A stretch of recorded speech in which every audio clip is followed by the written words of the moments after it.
हिमाचल में 25 से 60 साल के बीच के लोगों में आंतों में टीबी की बीमारी के मामले सामने आ रहे हैं।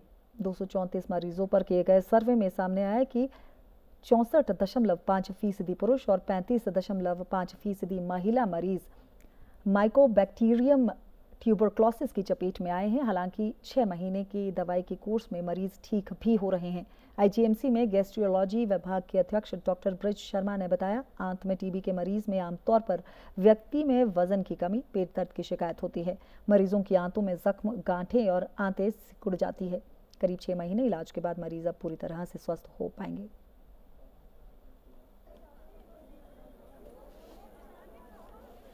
जितने भी आंत के टीबी के मरीज आए, मतलब जो जिनको या तो किसको कब्ज की शिकायत थी, किसको लूज मोशन थे, किसको भूख कम लगती थी, किसको उल्टी आती थी, इस तरह के मरीजों को हमने जो है एंडोस्कोपी की उनकी। पहले हम आंत वाले मरीजों को 1 साल का 1.5 साल का देते थे, परंतु जैसे नेशनल वायरल कंट्रोल प्रोग्राम है उसमें सिर्फ हम जो है 6 महीना कोर्स देते थे। 6 महीना कोर्स दिया हमने और 6 महीने कोर्स के बाद सारे मरीज हमने जो बाद में एंडोस्कोपी की, कोलोनोस्कोपी की तो ठीक पाए गए। सर्जरी की जरूरत सिर्फ एक मरीज को पड़ी।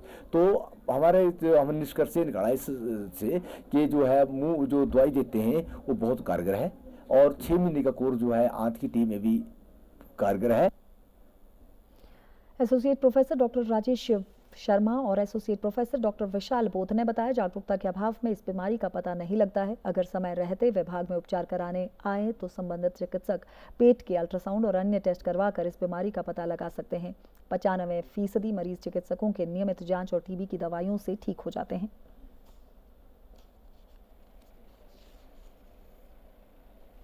इंटेस्टाइनल टीबी होता है, ये जो हमारी छोटी आंत और बड़ी आंत का जंक्शन है, जिसको कि आइलियोसिकल रीजन कहते हैं, वहाँ पर पाया जाता है। तो जो ये शोध था, ये पिछले 8 सालों में हमने जो है जितने भी पेशेंट आए, जिसमें हमने कोलोनोस्कोपी के माध्यम से जो है ये प्रूव किया और सीटी स्कैन भी किया। उनका सीटी स्कैन और कोलोनोस्कोपी दोनों का जब जो रिलेशन था वो बायोप्सी के बाद हमने डिसाइड किया कि इनको जो है टीबी का इलाज किया जाए।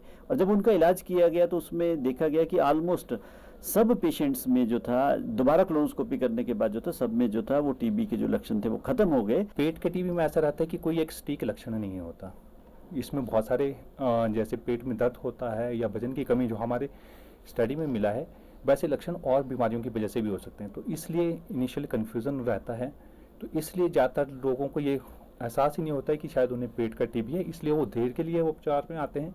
तो हम बेसिकली ये इसके थ्रू स्टडी के थ्रू माध्यम से ये कहना चाहते हैं कि अगर आपको लगता है कि आपका पेट का दर्द महीने से ऊपर हो गया है और आपको कोई और कारण नहीं मिल रहा है उसके पेट का दर्द का, या आपका वजन कम हो रहा है, तो आप ज़रूर एक बार गैस्ट्रोएंटरोलॉजिस्ट से संपर्क करें, क्योंकि हो सकता है कि ये लक्षण जो है वो टीबी की बीमारी की वजह से हों।